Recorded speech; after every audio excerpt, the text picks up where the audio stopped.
What is up, everybody? Welcome to another edition of the Fatboyz Dynasty Podcast, coming at you live on the YouTube channel, presented by the Fantasy Holics Podcast Network. As always, I'm Bo. That is Brant. Brant, super excited for this wide receiver edition, and those of you tuning in with us live or watching it later will be able to see there's some much improved upgrades, a lot more better looking things on this screen to look at than the two ugly mugs that are the Fatboyz. So first and foremost, before we get too deep into the show, got to give the shout out to the behind the scenes crew that is making our ugly mugs much more tolerable to look at. Brant, definitely awesome tuning in, getting set up for a show when you have a background like this. Yeah, absolutely. This is awesome background. The guys have been working hardcore in the back, Jay, getting us some new banners for our lives, for the wide receiver rankings here. It looks phenomenal, Jay. This is amazing. I don't look as fat. I feel like you got me looking a little slimmer in this box too. Maybe it's because of all the extra colors. I will say I am a little offended that Luther Burden isn't on my side, being a Mizzou Tiger fan. But hey, we live and we learn. We'll move on from that, right, Brant? But no, last week we came at you with our top 10 running backs. It was only right we come in this week and do the top 10 wide receivers. We're getting awful darn close to the NFL draft. However, Brant, we did have some pretty big dominoes fall this week that I feel like we have to talk about here, even if just briefly on one of the two. I am excited about one of these moves. But we had Russell Wilson sign a one-year deal with the New York Giants. There was like a split second, even in the Fantasy Holics chat, there was like a split second excitement about Jameis Winston being the potential starter there in New York. And then that kind of got dashed, it looks like, with this Russell Wilson deal. They paid him a lot of money. And then the one that I'm excited about is Stephon Diggs' contract with the New England Patriots, Brant. So your thoughts on those two moves real quick before we get into this? Russell and Winston are going to compete for that spot. Winston's not going to take an easy backseat. He never has in his career. He says he's always going to fight for the position. So that should be an interesting camp battle to actually say the least, because it was only a one-year deal for Russell, right? So it's a one-year deal for prove it. So it's going to be interesting to see what comes out of Giants camp there. I think both of them are going to be an upgrade from what there was last year for Malik Neighbors. So I do like the additions of both those QBs. And then the Diggs. I absolutely love the landing spot, love the spot. Get Drake May, a nice veteran receiver. I hate the fact Seattle didn't try to throw some money at him. That was my first words out of my mouth, the words we cannot say on here. Because I really did want to see Diggs in a Seahawks uniform, but it's a great landing spot for fantasy. I'm really excited to see what comes about this. Yeah, and Superflex too. It should be exciting for Drake May because, man, you talk about a Patriots team that was really depleted for those pass catching weapons, an instant wide receiver one upside. Even if they draft a young stud wide receiver that we're going to potentially talk about today, I still think there's room for Diggs to eat in that system because, listen, even another talented wide receiver at worst puts Diggs at 2 on that roster. There are some players I like. Obviously, we haven't seen enough of Polk. We haven't seen enough of, Booty really in that system to see what it looks like, or in that offense to really see what it looks like. Obviously, we know that Vrabel's going to change some things up too. So that'll be, interesting to see how that pans out moving forward. But definitely a spot that they needed a wide receiver, and they inserted some talent right off the rip with Stephon Diggs, Brant. Yeah, and he's going to command targets. He does everywhere. He wants the bulk of the targets. So maybe this is their way of saying, hey, we're going to draft a receiver, but it's going to be later in the draft. We're not going to go all out early in the draft adding one. They're going to add probably a guy later in the draft. This allows Polk to be moved into the slot a little bit more, I think. Hopefully he'll be able to thrive a little bit better this year than he was last year. This is more of my fandom coming out here. So I'm excited to see this moving forward. I do love this spot because he's going to command so many targets in that offense. Okay. All right. So let's get into these top 10 wide receivers, Brant. I do think there's going to be, there was a little variation between the two of us on last week's show with the running back class, but really once we got into the top 3 or 4 names, it was pretty similar. I'm very excited to see where you and I differ this week, and I think I'm going to have some opinions that are going to be quite different from a lot of America here, really. I'll be interested to see how close you and I are, because usually we're pretty copacetic when it comes to our pre-draft rankings of things, but I think I may have shaken this up a little bit here, Brant. So you want to start from the bottom at 10 like we did last week and work up to number 1 with the one we're probably going to agree on the top 5, but let's go ahead and start at 10, Brant. All right, I got Jalen Royals out of Utah State, 6 foot, 205 pounds. He ran a 4.42 40. One of the things I loved about him was his average yards after catch was 7.9. So this man's almost getting a first down after he makes the catch. And then and then he had 15 touchdowns in 2023, and he had 15.2 yards per catch in the last 2 yards were his average. So he's getting downfield, he's catching the ball, and then adding seven more yards. So this is an outstanding guy that I think will be a good yak guy, and for any team that picks him up. Okay. Let me first ask Brant before I even unveil my guy at number 10 here. What would you say as a potential, like if you put yourself as a GM of let's say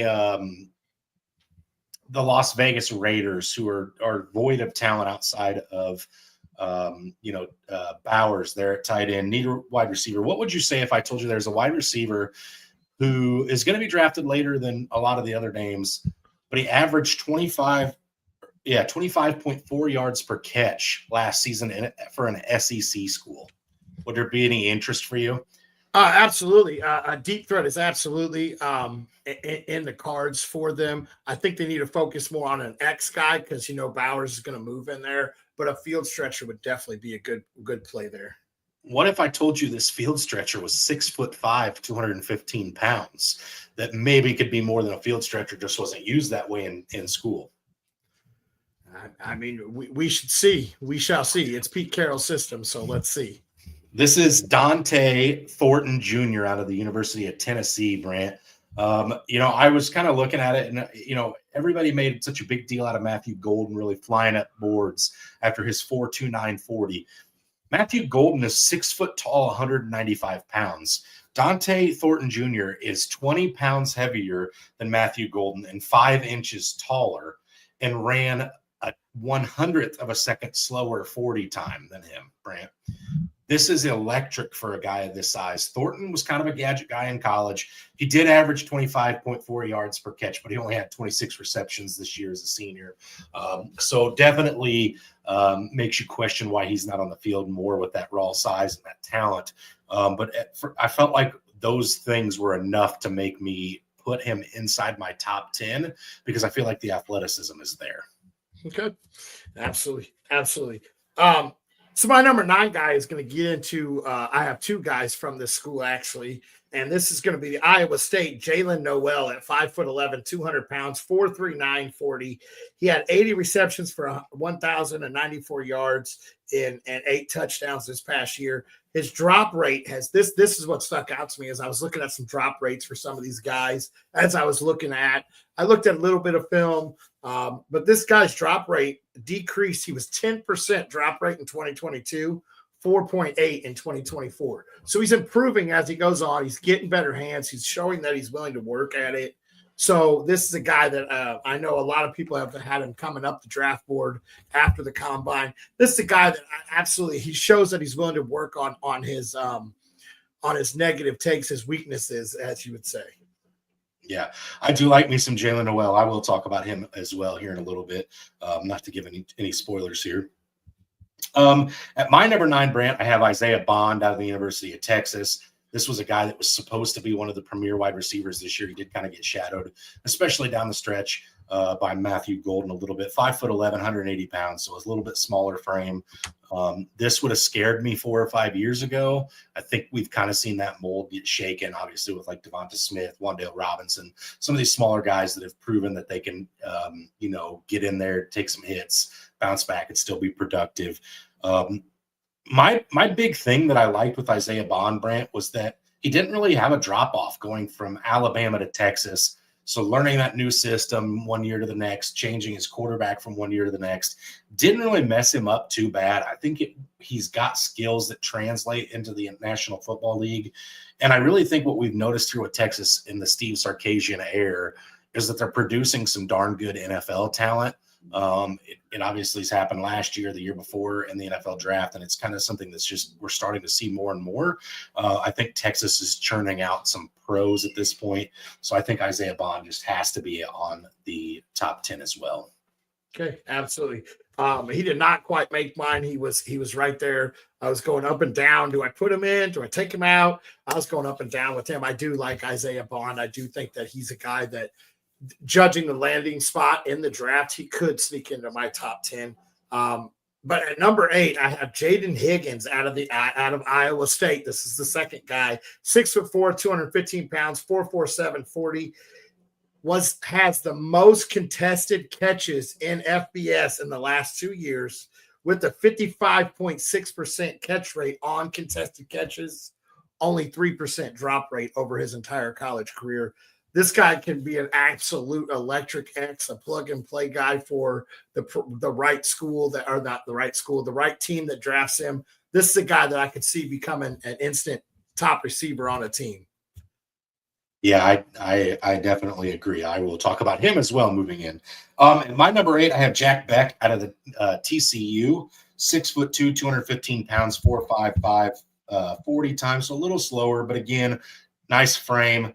This guy had 62 receptions, 9 touchdowns for a pretty well-balanced TCU team this year, Brant. This is just another guy that he uses his size pretty well. I don't see him struggling with NFL corners too awful much. I think he's going to use his size. He has a really good box out rate as well. So this is just another player that, again, I think we're starting to see this trend. You either have a really small, shifty, fast wide receiver, or we're getting back into the days of these big man-handling guys. And I think this year's draft class is kind of like to a T that, Brant. But Beck is another one for me. There's these guys in the bottom 7, 8, 9, 10 for me are going to be really landing spot dependent, but I could see Beck being somebody who, goes someplace and makes you do a double take. And let's also point out the fact that he was a transfer from wide receiver LSU, to TCU. So, if he was good enough to be put on that LSU team and see the field for them, which he did, that's good enough for me, Brant. Yeah, absolutely. I'm going to add a few more things that I like from that guy here. Just a couple spots. I don't have him quite yet. I do have him a little bit higher than you, which also tells me the guy that we talked about prior to the show, I have extremely high to where he's not even on your list. But this next guy I have at number 7 is Trey Harris out of Ole Miss. I talked about him earlier this offseason as a guy that could make an impact. 6'3", 210 pounds, 4.54 40. He's a true X receiver. He's a true big-bodied guy. He only played 29 snaps from the slot in 2024 out of the 214 total snaps. So he's showing you, I'm an outside guy. I'm probably not coming inside very often. 214 snaps. Like I said, he only played 29 of those from the slot. So this is going to be a true alpha outside. I don't want to say alpha, but he's going to be a true outside guy for most teams that draft him. Mm-hmm. All right, I'm not going to get I'm just going to jump into mine here, Brent, because this is a player that I'm absolutely falling in love with. You've already talked about him. It is Jalen Noel out of the University of Iowa State. 5'11", 200 pounds, like you said, the 4.39 40. 80 receptions, Brant. This is a guy that when I think of route tree, like just dominance to get open, I think of Jalen Noel. And honestly, I don't know why I see so much of this, Brant, but I see early NFL Calvin Ridley when I watch Jalen Noel. And, from when he was in Atlanta, I drafted him way early in our home startup dynasty league. I was huge on Calvin Ridley. This is a guy that I think he could go to a spot and end up being a number 1 out of the slot and really, really taking home some value for fantasy here, Brant. I really like Jalen Noel. If he was about 20 pounds heavier or 10 pounds heavier and 2 inches taller, I could see him in my top 3, which is how he runs his route tree. Absolutely. Absolutely. So I'm going to jump right into number 6, guy you already talked about out of TCU, Jack Beck, 6'1", 214, 4.5 40. Here's what I'm going to add. 1.6% drop rate and 65% of his contested catches. So this guy's not just going to let you bully him out of the way. If he puts his hands on the ball, there's a good chance he's coming down with it. Mm-hmm. Yeah, you'll get no argument out of me on that one already. I've obviously talked about him. So here's one of my first shockers, Brant. Are you ready for this? Yep. Matthew Golden at number 6 for me, outside of my top 5. Yeah, he's fast. That's great. I don't buy into it. Okay. Listen, I was a doubter on Xavier Worthy, and Xavier Worthy had a nice season. I still think that's because of circumstances. Rashee Rice gone, Hollywood Brown not catching on, and getting hurt. There's so many things that happen to make Xavier Worthy what he was in fantasy. Next year, Rashee Rice comes back, is the number 1 target in my mind in that offense. They did re-sign Hollywood Brown. I think there's a chance you see a huge regression for Xavier Worthy next year, who, and we talked about last year, was kind of just a gadget guy who I think was, again, if you're a gadget guy going to that kind of a spot, that's the kind of spot you want to go to. However, listen, Matthew Golden wasn't in a lot of people's top 5 wide receivers until the combine, and he had a great combine. I'm not discrediting that. He made himself millions of dollars running that 40 time as fast as he did, Brant. I'm just personally not going to fall victim to it. I'd rather eat my words a year or 2 from now and say, hey, you know what? I was wrong on that young man. Hopefully he does have a great career. And, for your sake, Brant, I hope he's great, because I've seen a lot of Seattle linked to him. But at the same token, I just don't think he's done enough. I mean, his college production was good. The one thing I wrote down about him was the 17 yards per catch at the University of Texas. And I feel judged as hell with him sitting over here in the corner, pointing at me as I'm talking bad about him. But I just couldn't get that excited about him. I just couldn't do it, Brant. There's my first take. Absolutely. And I'm not going to talk a whole lot about him, because when I bring him up in my rankings, it's 17 yards per catch was what I had down as one of the things I liked. His speed is why I do have him just a little bit higher. But really, with this wide receiver class, outside of, I think, probably 1, 2, and 3, that we're probably maybe even just 1 and 2, these receivers could really switch a whole lot come draft time, come more pro days. I think that there's going to be a lot of shakeup in this wide receiver class outside of your top 2. Most likely top 2 would be my guess. So my number 5 is the guy that I can't pronounce his name, but I'm going to give it one heck of a shot. I got the pronunciation right here. It's Alec Ayomanor out of Stanford. I probably butchered it. I did the best I can. I'm a little proud of myself for even being able to read that. Not like that. I'm proud of you for trying, buddy. I'm proud of you for trying. 6'2", 206 pounds, 4'4", 440. He's only 21 years old. This is why I kind of have him up here, because he is a young guy. He's going to get in. He had 6 touchdowns in both his years at Stanford. He's coming out as a sophomore. He believes in himself. He's trusting himself. The team that takes a shot on him is going to get a hard worker. Obviously, if he trusts himself coming out, or he knows something we don't, like next year's class is going to be phenomenal. So he's like, I better get out before them. But this is a guy that he really impressed me with some of his stats and where he was at Stanford. So this is a guy that I did put inside my top 5, and I'm betting on him too, man. All right. At my number 5, I've got a guy you already talked about. I got Trey Harris out of Ole Miss. I've seen some guys in the fantasy industry, Brant, that I trust a lot, that think this guy could be the number 1 in this class, which is interesting to me. I don't quite see that when I watch the film.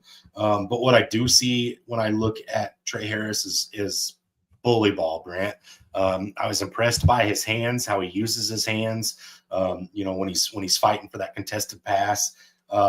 Trey Harris, I think, man, you almost think back, Brant, to not so distant memory when, 2 Pro Bowl level wide receivers that are currently in the NFL were in Ole Miss in DK Metcalf and AJ Brown. I see some similarities in those two's game to what I see with Trey Harris.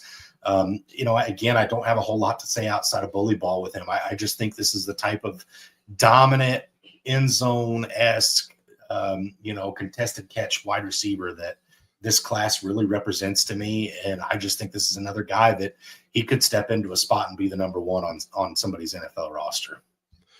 Yep, absolutely. Absolutely. I'm just going to say number 4, I got Matthew Golden. You've already hit everything that I have written down for him. A speedy guy that can get you some yards. I do like him. Like I said, there could be a lot of fluctuation as it comes down to draft time. But yeah, I got Matthew Golden as number 4. Okay. At my number 4, I'm ready to plant another flag here, Brant. I'm just must be feeling myself a little bit tonight, but I've got Jaden Higgins at Iowa State. You mentioned him already, so I won't waste the time. This guy's an alpha. There's not much else you can say about this, Brant. This guy is going to go into the league. I would not be shocked if 3 years from now we sit back and look at this class and Jaden Higgins end up being the number 1 wide receiver in this class altogether. I just think the tape's good, the speed's good, the size is there. Like you said, the contested catch rate is phenomenal. And Brant, I wrote alpha next to his name. When I watched his tape, when I looked at his numbers, that's the one thing that really stood out for me. And this is on a team where at the collegiate level, we're talking about a guy that I also have in the top 10 from his teammate having 80 receptions this year. And even when you're watching the Jalen Noel highlights, there's a lot of Jaden Higgins to pick up. He blocks well, uses his size. He is an all-around wide receiver. There's going to be NFL teams salivating about him. I would not be shocked at all, Brant, if we don't see some of the NFL teams prioritize him. And not to mention, Ted McMillan and Luther Burden and some of these guys that you and I are going to talk about, because I think our top 3 is going to be very similar. I think there's the one thing that Jaden Higgins is going to have over them is he's probably going to go to a better landing spot year 1 as far as a more established coach, a more established quarterback. And so for that reason, I think Jaden Higgins, like I said, I'd love to revisit this, a year or 2 from now and just discuss who the guy is out of this class, Brant, because I think it's going to be Jaden Higgins. I really do. Absolutely. It's a guy that I've watched some of his film. I've watched some of his tape. I've seen his blocking ability. This is a guy that I wouldn't mind linked to Seattle. Prior to the Cooper Kupp signing, I thought maybe we would try to get him, but I think he may be off the board before we're ready to draft a wide receiver in this year's draft.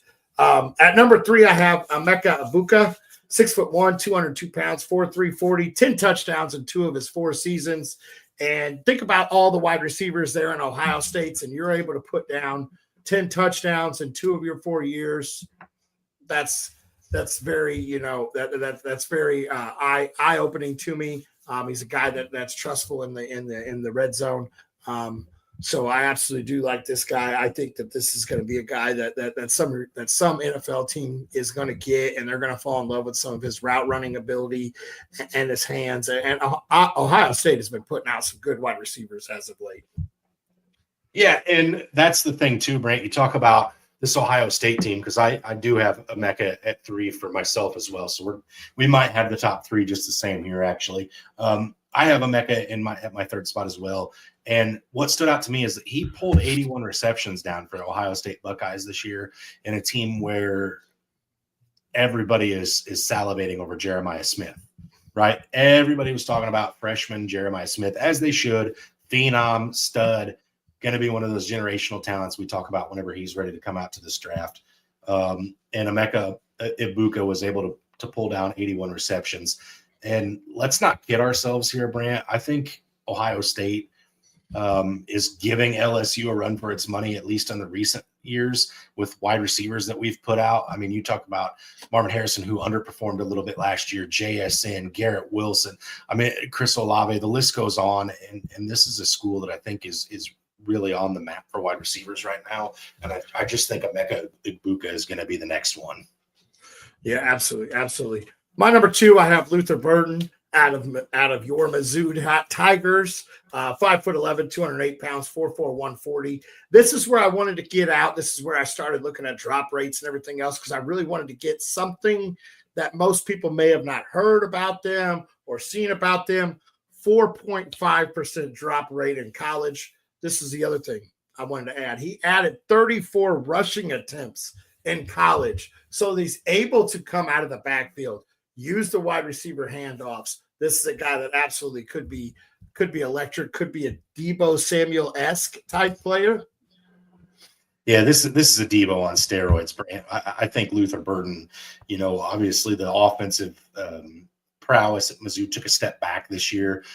Witnessed that firsthand and was very disappointed in that. Everybody was saying this was the year for Mizzou football, and it could have been. But I get off that soapbox. Luther Burden, if he would have came out after the 2023 collegiate season, he would have been a top 3 wide receiver in that draft as well. Came back this year, and the offense just kind of regressed a little bit, which was kind of disappointing for him, Brant. But yeah, for his versatility, excuse me, is what I have written down for him. And yes, you're absolutely right. I watching Mizzou games, but I also went and looked at the numbers afterwards. He added 2 rushing touchdowns this year. On his ball in his hands is something NFL teams are going to look to do. This is a guy who's going to get drafted, and he's going to be an instant day 1 alpha, unless he goes into a place where one of our current top 10, NFL wide receivers are already sitting, which we do know that does happen from time to time. But yeah, I absolutely love Luther Burden. I would have loved to have made an argument for him to be the number 1 in this year's class, but I obviously couldn't put him over the guy you and I are getting ready to talk about.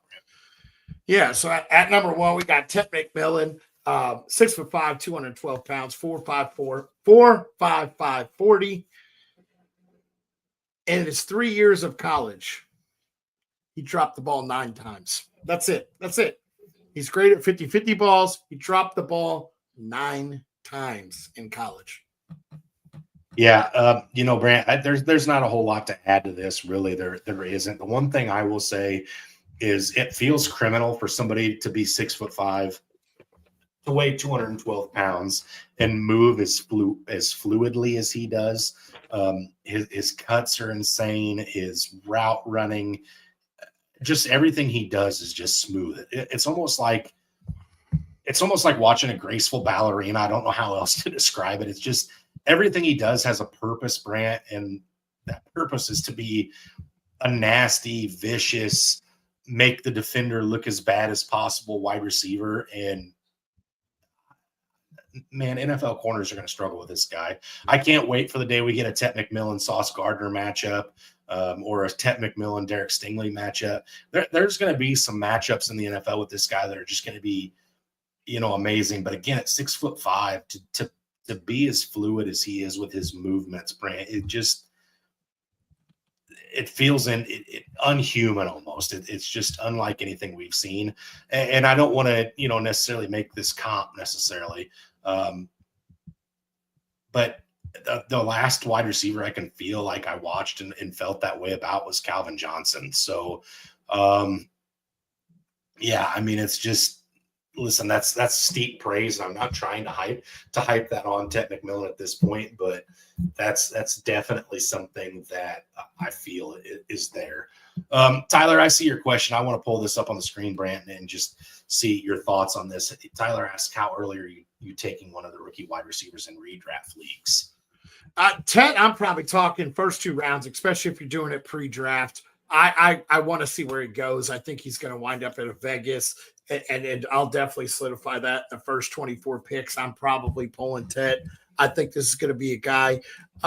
So I wanted to add one more thing you go ahead and finish. You go ahead and answer that question. Yeah, so add one more thing about Ted. So what I want to say first is in a redraft league that is not associated with Dynasty, I'm not taking probably any of these guys in the first 2 rounds. 3rd, 4th rounds where I'm kind of looking landing spot depending. Obviously, if you see Tet go to Green Bay or something like that, I could see myself moving up on that. But in true redraft leagues, I don't know if I'm there on this class just yet to take in the top 24 picks. When you talk about some of the stud running backs that are there, some of the stud wide receivers that are there, dynasty startup, I could see that conversation changing for me because obviously you're moving guys, that older generation of Tyreek Hills and Devonta Adams a little lower on your list in dynasty, but in redraft, I just don't know if I'm there yet with this class. Landing spots are going to be a big deal for me on that, obviously. But I'm just curious, or I'm just a little hesitant, I guess, to say that I'm there with this class first. So, Brant, I want you to go back to Tet, but while you do that, Tyler, you tell me where you're comfortable with taking these wide receivers. I'd love to see. Yeah, so I did misunderstand. I thought it was a startup and a redraft. I still think I'm comfortable in the 2nd round, early 3rd round with Tet. Landing spot dependent. I am still comfortable in that spot, just not in the first 2 rounds. In my mind, I heard startup, but it was redraft. I went and double checked it. With Tet, this is a guy that I felt us in the Midwest, I'm going to say, is not going to shock anybody that watches late college football. This is the 10 o'clock guy that was on the ESPN as you're laying down or you're relaxing from a long day of college football. This was the only game left on. This is a guy I fell in love with watching the last 2 years. It actually kept me awake watching this guy. If you have not watched film or seen Tet McMillan play, go back and watch. This guy is just electric, and he's so much fun to watch too. He made me stay up late constantly watching these games until 11:30 midnight our time, just because he is that electric and that fun to watch. I'm sure Tet McMillan would be super ecstatic to know that you were laying in bed thinking about him, watching him. So absolutely glad we got that out. Got to turn it that way. It'd be really interesting, and I want to put you on the spot here, Brant, if you will. Cheetos. What's your thoughts on potentially doing a week or two early mock draft next week, where the two of us actually mock some of these rookies and see where we're at on them? Just a rookie mock. Do one now and then do one a couple weeks after the actual NFL draft. See how they change. What's your thoughts? I'd be interested in doing that. Maybe we can grab a couple extra guys to get on with us, even if they don't want to show their beautiful mugs like we do, just to join us in a draft. I'd be intrigued by that. So yeah, we definitely could do that next week. A little rookie mock, 2-round rookie mock draft. Okay. I'm gonna have to dive into some tape here. Real quick, Jimmy did say watch Tet versus Travis Hunter for the overtime winner. I want to say, too, Brant and I both left Travis Hunter off our top 10s, not because he's not super talented, because we don't know what he's going into the NFL as. If I knew 100% he was playing both sides of the ball, that would have put him in there. But NFL teams could do screwy things. Let's wait and see where he goes. Obviously, Travis Hunter could be a name that really changes, things. And I know, Jimmy, you were talking more about that when I was talking about the Tet versus some of these, premier cornerbacks versus, just standalone, comparing the two of them. But I do think if Travis Hunter ends up, getting drafted and the team says, hey, we're going to absolutely use this guy on offense, that changes things dramatically for sure. So that is something we'll have to revisit at some point as well. Yeah, absolutely. I know he was linked to the Patriots for a while, and adding Diggs, does that solidify that if they do draft him, he's only going to play one side of the ball? It's going to be really interesting to see what happens with Travis Hunter. Definitely will probably be the talk of the night as don't forget, we will be live day one of the NFL draft, and that will probably be one of our main topics that we would love to discuss with fans and anyone else that's wanting to join us.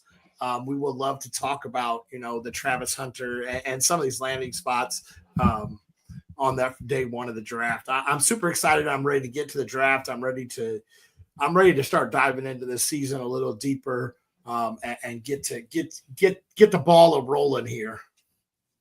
Yep, absolutely. So I think that does it for this week's episode, guys.